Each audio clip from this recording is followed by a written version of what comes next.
네, 오늘은 묵상을 저녁기도 하고 묵상을 하면서 문득 그런 생각이 드는 거예요. 어떤 생각이 드느냐면, 이게 자비실심 강의가 계속 이어질 텐데 과연 해낼 수 있겠나 이런 생각도 들고, 항상 이 일방통행이 안 되려고 참 애는 많이 있어요. 마치 앞에서 걸어가면서도 자꾸 잘 따라오는지 뒤를 보고 살피고 싶고, 그렇다고 해서 뭐 보이는 것은 아니죠. 보이는 것은 아니지만 그래도 보이지는 않지만 느낌들이 있는 거죠. 그러면서 이게 바우사 성녀에게 주어졌던 게, 바우사 성녀에게 드러났던 한 자비의 그 길을 혹시나 우리가 바라볼 때에 나는 뭐 내한테 저런 것까지 요구하겠어라고 객관적으로 포기하지는 않지만 그냥 객관적으로 이렇게 바라다보고만 있다면 이게 조금 곤란하지 않겠는가. 그렇다고 해서 이제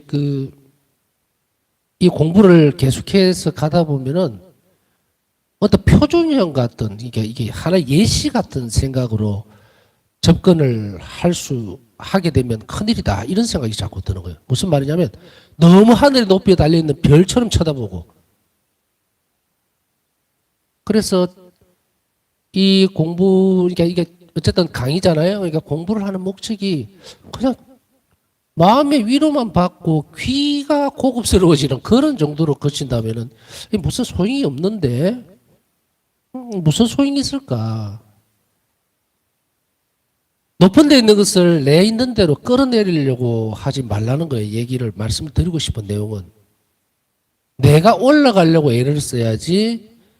바오사 성리에게서 드러났던 그 하나님 자비의 완전한 모습이 이렇게 요구되어지면 하나님과 일치 문제도 나는 모르겠고, 하나님과 내적으로 일치를 한 뒤에 그 다음에 뭐 자비를 실천하라고 그러는데, 도대체 내적인 일치가 설마 내한테 하나님이 오시겠나? 예수님이 나와 한다시겠나? 사선을 긋지 말라고 말씀을 드리고 싶은 거예요. 오늘 쭉 지난 시간들이라든지, 이제 저는 강의를 하는 입장이니까 듣는 사람들에게 늘 신경이 쓰일 수밖에 없죠. 이런 얘기들도 하는 이야기도 오늘 어제 강의를 끝내고 계속 묵상을 해본 거예요. 그래서 제가 말씀드렸듯이 저는 이렇게 옆에서 같이 이렇게 가는 입장이고 싶지, 내만 독불장군식으로 막 다 해버리고 뒤에는 따라오는지 안 따라오는지도 모르는 그런 식으로는 가고 싶지가 않은 거예요. 그래서 가끔씩 이제 지금 이 이야기도 하는 것도 가다가 지금 걸음을 멈추어 선 거예요.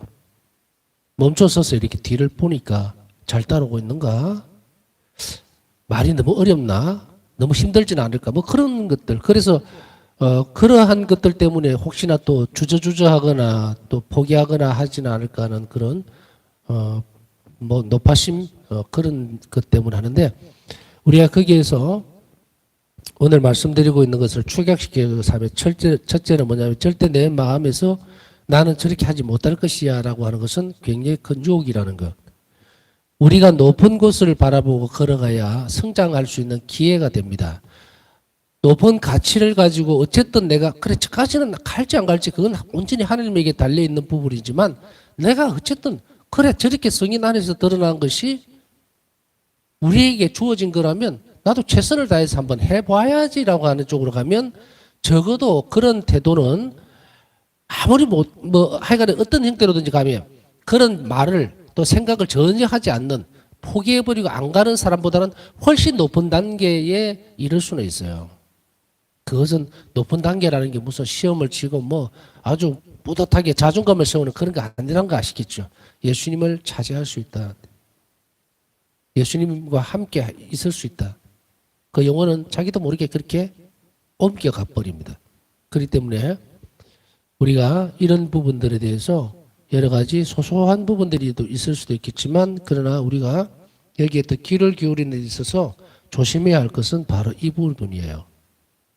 그래서 이것이 내 말에 대한 것, 항상 대비되어지는 것은 바오사 성녀는 정말 저 높은 곳에 가 있어요. 지금 전에도 말씀을 드렸지만 바오사 성녀에게서 드러나 있던 하나님 자비의 신심 또 자비의 학교 이 부분을 보면요.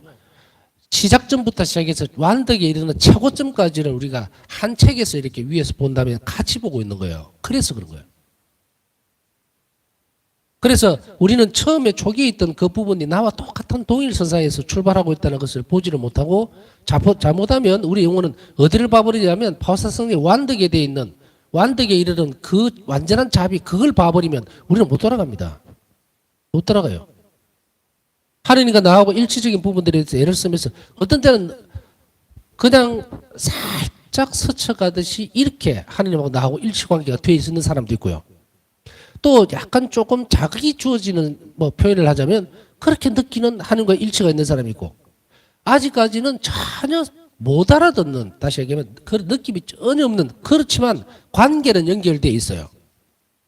이런 수도 없이 많은 그 개별적인 상황들이 있을 수 있기 때문에 그러한 부분들에서 바오사 성녀의 완전한 모습을 조명해버리면 나는 저까지 못 가 이래 돼요.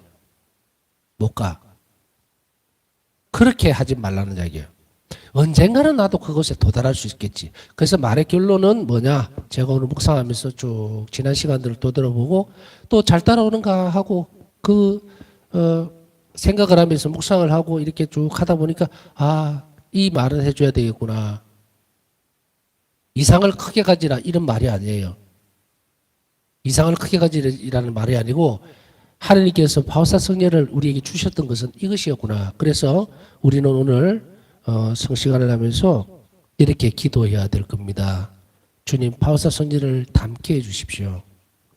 우리가 바오사 성녀를 닮게 해달라.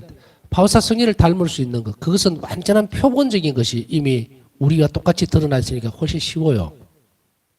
이제 자비 신심 안에서 보면 바오사 성녀는 이제 어떤 기도를 합니까? 주님을 완전히 닮게 해달라 그러죠. 근데 우리가 그리로 굴딱 뛰어가 넘어가지를 못해요. 그렇기 때문에 교두보 같이 바오사 성녀를 주셨기 때문에 우리에게는 이런 그것에서 지치지 않고 꾸준하게 살아가기 위해서는 바오사 성녀께서 겪으셨던 것들 그것을 닮을 수 있도록 그렇게 청하는 것이 좋겠다. 그래야만 이 자비의 학교 여기에서 얘기하고 있는 내용들을 수용해낼 수가 있습니다. 자, 그런 의미에서 보면 왜 이런 이야기들을 하게 되는가? 우리 스스로는 그렇게 할 수 있는 능력이 없고 또 자비로운 행위가 되기 위해서는 당신에게 하는 것처럼 어려운 이웃들을 돕도록 해야 되는데 그러기 위해서 뭐라 그랬습니까? 주님과 일치 문제를 먼저 거론했기 때문에 이것을 알아듣기가 되게 힘이 들 수도 있겠구나. 왜? 나는 아직 만나본 적도 없고 하나님 일치 난 그거 도대체 뜬구름 잡는 것 같이 솔직히 이야기하면 그렇게 와에 닿는 사람도 있을 거란 말이에요. 그러나 그렇게 하면 안 돼요. 우리는 역으로 주님께서 내 안에서 활동하시고 나에게 말을 건네시고 하는 그 순간이 오면 나는 얼마나 기쁠까? 얼마나 행복할까? 바로 그런 기대치. 그것으로 출발을 해야지. 나는 그래 쭉 이렇게 한번 해보기는 했는데 뭐 열심히는 하겠지만 뭐 꼭 굳이 그렇게까지 하라고 하면 안 된다 이 말이에요. 안 돼요. 하나님과 어떤 형태로든지 일치를 이루려고 하는 노력이 없으면 자비 행위가 나올 수가 없어요. 그렇기 때문에 자비로운 사람이 되어야 한다라고 하는 대전제 안에는 예수님과의 일치가 우선적으로 먼저 돼야 된다는 건데 그거를 접어놓고 자비로운 행위를 하겠다, 자비에 대해서 묵상을 하겠다 이렇게 덤벼버리면은 어떻게 됩니까? 심장 없는 목각인경과 같이 돼버려요. 그래서 제가 이 말씀을 길게 드린 겁니다. 우리의 원이 그것이 내 생각에서 그치는 게 아니라 주님께서 도와주시면 나는 그렇게 하겠습니다 하는 내 결심, 내 의지가 반드시 있어야만 이 부분들을 내가 알아듣고 실천하려고 하는 그런 쪽으로 행동 변화가 일어납니다. 자, 이것을 전제로 하고 이건 절대로 잊어버리지 마세요. 이건 언젠가 또 얘기해 드릴 기회가 없을 거예요. 이것을 놓쳐버리면 전부 다 놓치는 것과 같아요.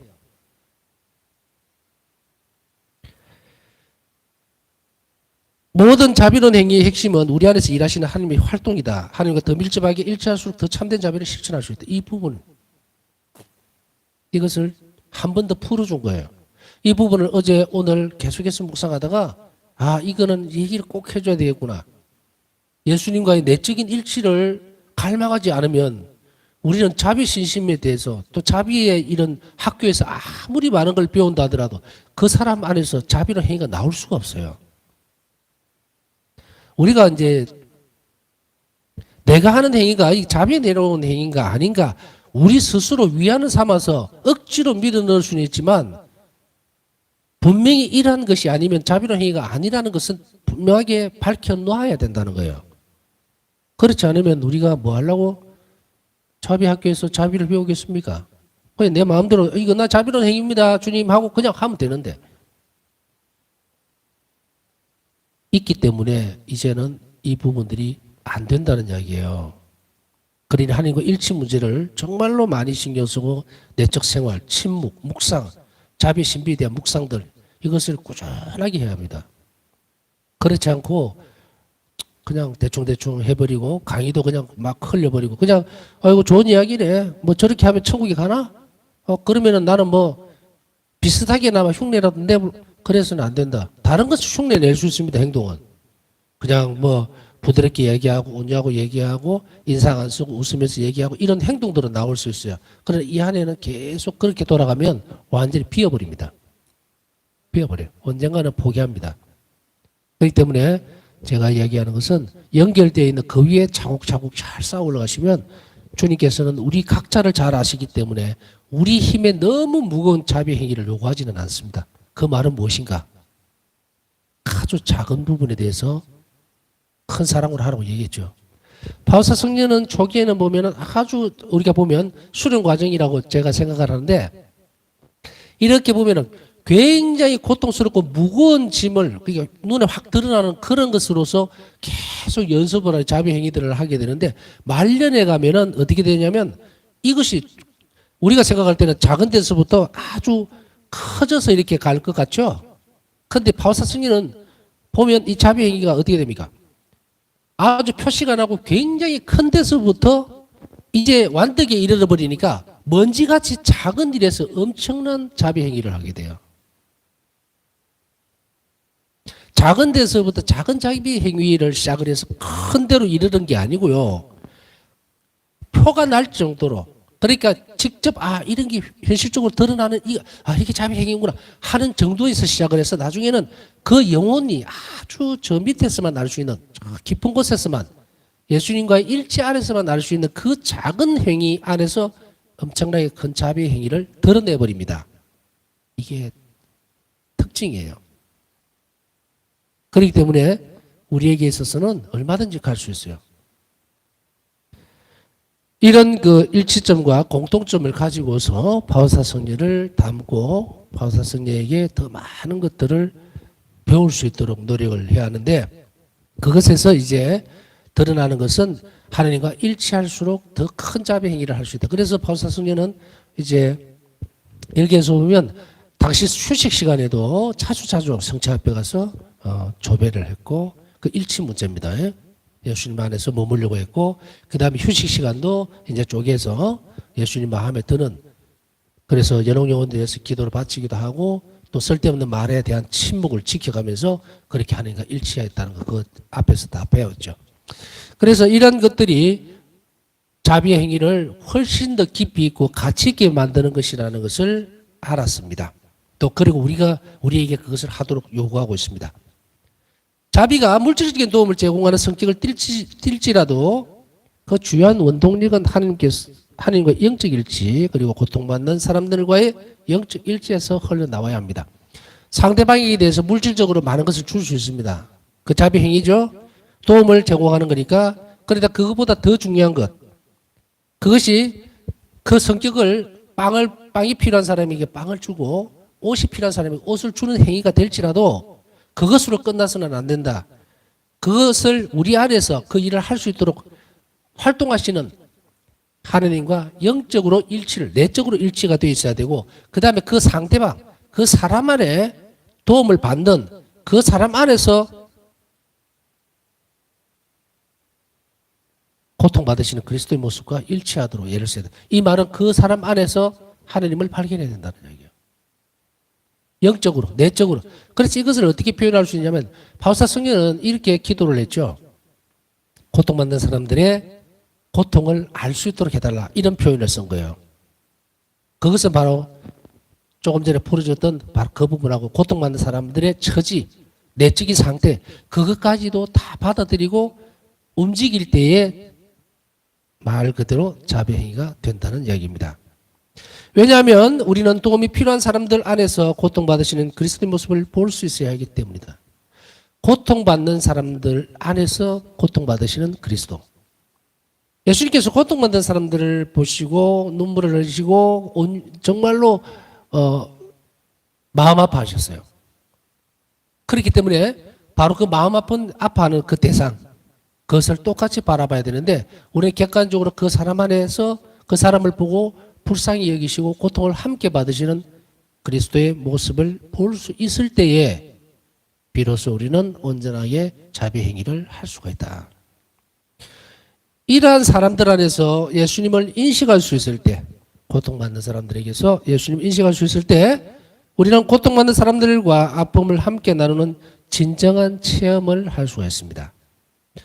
우리가 보면은 어쩌한 자기 만족적인 것, 우리가 자비로운 행위였다라고 하는 그것에 대해서는 이 부분에 대한 그 체험들이 돌아와요. 체험들이. 예수님께서 주시는 선물이에요. 이것이 참으로 자비로운 행위였다라는 것을 알게 되는 것. 그 왜요? 어떻게 알까요? 예수님께서 기뻐하시니까 그걸 내가 영혼 안에서 알아들을 수 있다. 체험한다. 근데 우리는 보통은 저도 이제 그 신학교 때 보면 아가페라고 하는 그 단체 동호회가 있어요. 그 동호회에 들어가서 이제 양로원도 방문하고 뭐도 하고 다 일하는데 그때는 사실은 보면은 자비로운 행위라기보다는 뭐 봉사하는 그리스도, 가난하고 불쌍하고 또 혹은 외로워하는 분들을 위로해 주기 위해서 가는 거지만 사실은 갔다 올 때마다 드는 생각은 참 힘들다 이런 생각도 들지만 굉장히 이제 해가 이렇게 떨어질 그 시점에 일주일에 정말 귀한 그 외출 시간이거든요. 그런데 그 시간을 그 사람들하고 같이 지내고 돌아오는 그 발걸음 안에서는 어떻게 느껴지냐면 자기 만족적인 거. 아, 오늘 참 보람찼다. 정말로 좋은 일을 했구나 하는 그런 생각들 있잖아요. 다른 데 내 여가 시간을 보내는 것보다 훨씬 더 만족한.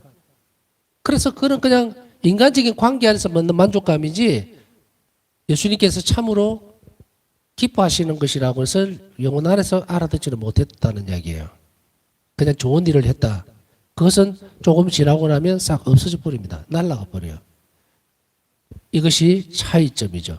그래서 인식할 수 있고 진정한 체험을 할 수 있다. 아픔을 나누는 사람과 그것은 주님께서 주시는 선물이고 그것을 실천하는 영혼은 아, 내가 자비로운 행위가 이거였구나라는 것을 알게 됩니다. 이러한 경우에만 우리는 이웃에게 베푸는 자비가 얼마나 중요한지를 이해할 수 있다. 이렇게 될 때만. 이웃 안에 아픔을 함께 나눌 때, 이러한 사람들 안에서 예수님을 인식할 때, 그때에만 참으로 자비가 얼마나 중요한지를 알 수가 있게 됩니다. 누군가에게 자비를 실천하는 것은 단순히 그 사람과 함께하는 것만을 의미하지는 않습니다. 고통받는 사람들 옆에 그냥 앉아있는 거 머무르는 것만으로 함께하는 그 상태 자체만으로 자비를 실천하는 것이라고 의미하지는 않습니다. 우리가 예를 들어서 이제 그 병자들 방문하잖아요. 근데 병자들을 방문해 참 고통스러운 그 사람 옆에 앉아서 아픔을 위로해주고 옆에 있는 그거 같이 있으면 그것만으로 참 자비로운 행위가 아니겠느냐라고 하지만 아니다. 그것만으로는 부족하다. 대단히 부족하다.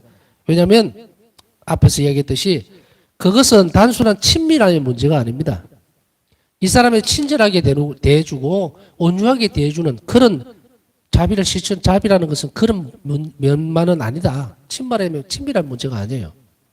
따뜻하게 이렇게 보듬어주고 하는 것은 인간적인 친밀감이에요. 이게 자비의 문제가 아니다. 그것은 개인적인 관계 그리고 영적 일치를 이루는 것을 의미합니다. 다시 이야기하면 이것은 그 사람을 존중하고 그 사람 본래의 모습 자체를 인정하는 것입니다. 단순하게 친밀한 것이 아니고요. 개인적인 관계 그리고 영적인 일치 이런 것을 이루는 것을 의미하는데 바로 그것은 뭐냐? 영적 일치는 무엇일까? 그 안에 아까 앞에서 설명해 드렸죠. 그 안에 있는 예수 그리스도의 모습. 그 병자 앞에, 안에, 고통받는 사람 안에 예수님을 발견할 때 그 영적 일치를 이야기하는 거예요. 그걸 발견하지 않으면 아무것도 아니다. 그리고 그 사람 본래의 모습 자체를 인정하는 거라는 것은 바로 이 부분입니다. 친밀하게 있는 것이 아니고 이 사람 자체가 존중받아야 되고 그리고 하나님의 사랑을 받는 사람이라고 하는 그 자체를 인정해 주는 거예요. 아이고 안 됐네. 어째 이렇게 나와 가지고 격이 다른 듯이 혹은 사회 구성원이 아닌 특별한 어떤 모습으로 떼내서 생각하는 그런 것은 안 된다. 본래 모습 그대로 주님께서 창조하셨고 그리고 사랑하시는 그 모습 그대로 그리스도께서 이 사람을 위해서도 목숨을 바치셨다는 것을 전제로 했을 때에 그 문제를 지금 다루고 있는 겁니다. 이러한 자비가 성모님께서 십자가에서 돌아가시는 예수님께 보이셨던 자비임을 주목해야 됩니다. 성모님께서는 예수님과 깊은 영적 일치 안에서 예수님 옆에서 예수님과 함께 고통받으시고 급기야 예수님의 고통을 자신의 고통이 되게 하셨던 방법 외에 다른 방법으로 예수님을 도울 수가 없으셨다. 고통받는 사람의 고통을 자신의 고통으로 인식하는 것. 그리고 그 고통받는 그 순간을 함께 하는 것. 인식의 문제와 일치의 문제. 그리고 그 안에서 고통받으시는 예수님 모습의 고통을 내가 인지하는 것, 받아들이는 것. 이것을 이야기하는 겁니다. 이런 방법 외에는 예수님을 도울 수가 없었죠. 성모님께서는. 십자가상 옆에서. 그러나 예수님, 성모님께서는 마음으로만 슬퍼하시면서 예수님과 정말 그 죽음을 지켜보고만 계셨는가? 아닙니다. 바로 그 순간에 예수님께서 숨이 끊어지는 그 순간에 성모님 생명도 끝나버렸어요. 생명도 끝나버렸어요. 물리적으로 숨을 쉬고 계시지만 깊은 예수님과의 더할 수 없이 깊은 영적 유대관계, 일치감 안에 있었기 때문에 예수님께서 숨이 끊어지는 그 순간에 어머니 숨도 그 자리에서 끊어져 버렸어요. 떨어져 버렸다.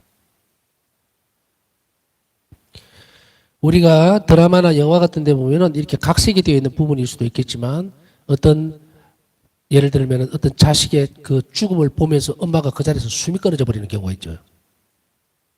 너무나 충격적이고 그 고통이 같이 공유되어 버리면서 숨을 못 쉬고 딱 끊어져 버리는 경우를 이거는 이제 각색이 되어 있으니까 그런데 그러나 성모님께서는 영적으로 예수님과 함께 계셨지만 사실은 물리적으로도 죽음을 맞이하셨던 거예요.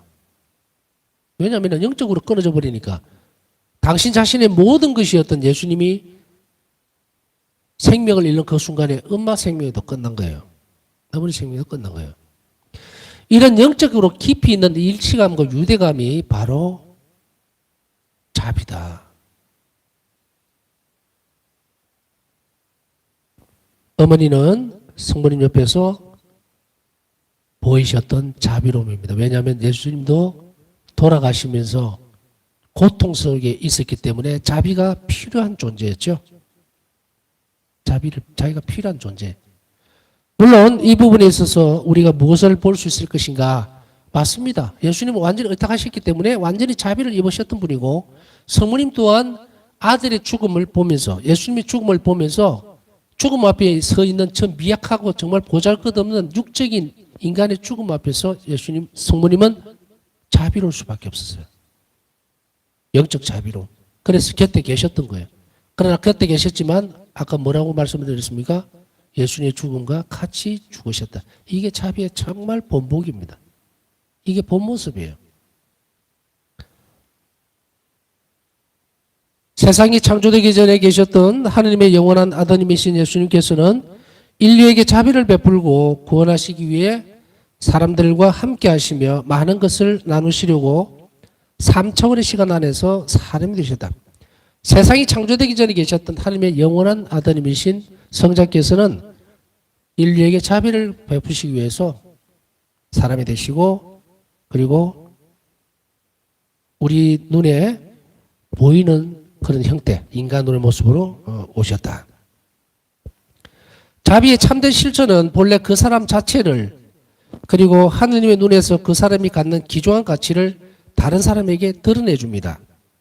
그러니까 자비를 참되게 실천해 주면 그 사람이 하나님의 사랑받는 사람이라는 것은 그리고 귀한 사람이라는 것을 원래 가지고 있던 그 존재적 가치를 그대로 다른 사람에게 드러내 줍니다.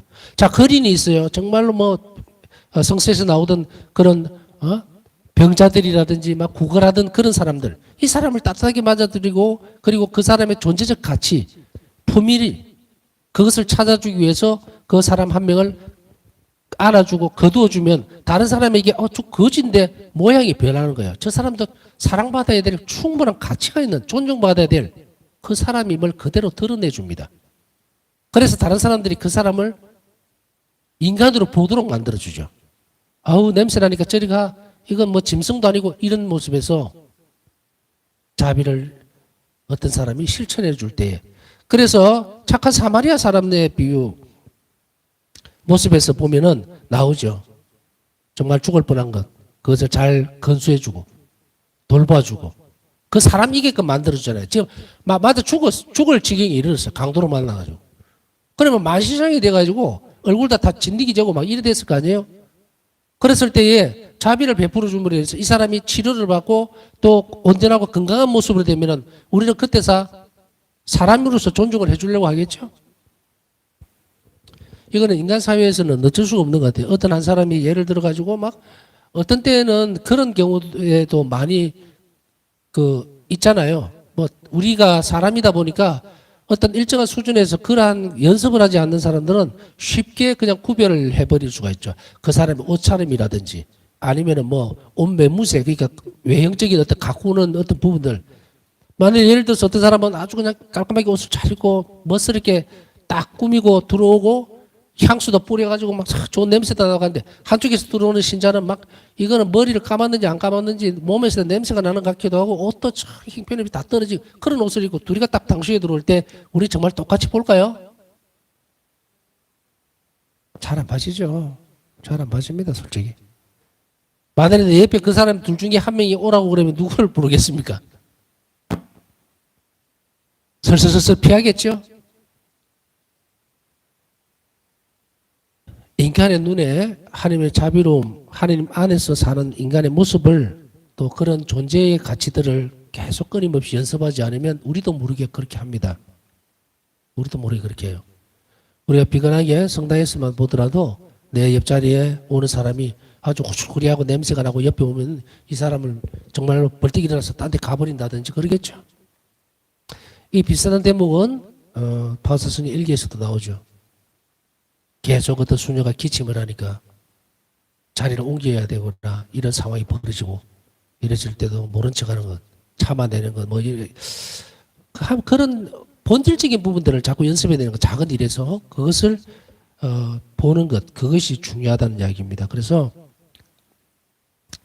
참된 자비의 실천은 하나님의 자녀로서 인간의 존엄을 확증해 줍니다. 우리가 자비를 실천할 때에 하나님의 자녀로서 인간의 존엄성, 그것을 확증해 준다. 내가 손을 대주면 당신 귀한 사람이에요. 정말 당신도 이렇게 비참하게 살고 있지만 그러나 하나님의 자녀로서의 품위를 가지고 있습니다. 하나님 창조물로서, 피조물로서 그런 것을 확증해 주는 거예요. 따뜻하게. 아무도 안 돌봐주고 자비를 베풀지 않으면 이 사람은 짐승같이 대해버린다고, 다른 모든 사람들이. 그러나 우리 그리스도인들이 그들을 그렇게 대해주면 다른 사람들이 보고 사람으로 보는 거예요. 존중을 해주게 되는, 관계를 만들어주게 되는, 이게 이만큼 자비가 중요한 겁니다. 성령한 바울 이세교환께서 회칙 자비로신 하나님에서 지적하셨던 것처럼 오직 다음과 같은 경우에만 참된 자비 행위가 될 수 있다. 밑줄 딱 그어서 보세요. 참된 자비 행위, 어설픈 자비 행위라는 것은 없습니다. 모든 일들을 이렇게 한다고 해서 다 자비로운 것이 아니라 이러할 때만 참으로 참된 자비의 행위가 될 수 있다. 어떤 때인가? 자비의 관계도 인간이라는 선한 존재의 공통된 체험에 바탕을 두는 것입니다. 인간 고유의 존엄성, 그것에 대한 공통된 체험에 바탕을 두는 것입니다. 6항에서 이야기를 하고 있는데 자비 관계도 인간이라는 선한 존재, 이 사람은 선한 존재입니다. 악한 사람 아니에요. 선한 존재라고 하는 공통된 체험에 바탕을 두는 거예요. 그래서 악인이다, 강도다, 그걸 바라는 게 아니라 이 사람 자체는 선한 존재라, 창조가 됐을 때 그 공통된 체험에, 그것에 바탕을 두고 접근해야 돼요. 그래야만 선입관이라든지 다른 모든 것이 없어진다. 이 사람 악한 사람이 아니다. 이 사람 악한 존재가 아니라 그러한 일들을 했을 뿐 이 사람 존재 자체는 선한 사람이다. 그리고 고유의 존엄성, 이 사람은 짐승이 아니에요. 고유한 존엄성, 함부로 다루어져서는 안 된다는 그런 공통된 체험들이 바탕이 되어서 나오는 행위, 그것이 바로 자비의 행위가 될 수 있다. 우리는 그래서 이런 것들을 알기 위해서 우리는 우리 자신의 눈으로는 그것을 다 이해하고 받아들이기가 어떤 때는 힘들 때가 많이 있어요. 그렇기 때문에 우리는 예수님과의 일치관계, 영성죄를 통해서 내 영혼 안에 예수님 사실 수 있도록 먼저 준비를 해야 돼. 그래서 그 영혼 안에 하나님과 일치가 될 때에 그 눈으로 이 사람을 바라볼 수 있고 편견을 가지지 않고 최선을 다할 수가 있다. 그래서 내가 그 예수님의 눈으로 마음으로 그 상대방에 들어있는 그 상대를 케어하고 상대를 그 고통받는 사람을 불쌍하게 여기는 예수 그리스도를 발견할 때 그때 행하는 행위가 자비의 행위가 될 수 있다. 많은 사람들은 선한 생각이나 행동을 하면서도 정말로 군림하는 듯이 그렇게 행위를 하면서 그것도 착한 일이라고 그것은 착한 일일 수 있겠죠. 배가 고프니까 빵 하나 주는 거. 여러분들 어떻게 생각하세요? 어떤 사람이 있는데 내가 돈이 많아요. 빵을 많이 가져왔어요. 이 전부 다 꿀 앉아갖고 막 한 푼만 주세요. 그래. 빵을 하나씩 땅바닥에 툭툭 던져줍니다. 그러면 그 사람들은 막 좋다고 털고서 먹어요. 그랬을 때 그 사람들에게 자존심 안 상하십니까? 이렇게 물으면 그게 무슨 상관이 있어요? 저 선생님은 나에게 빵을 줬는데 이럴 거 아니에요.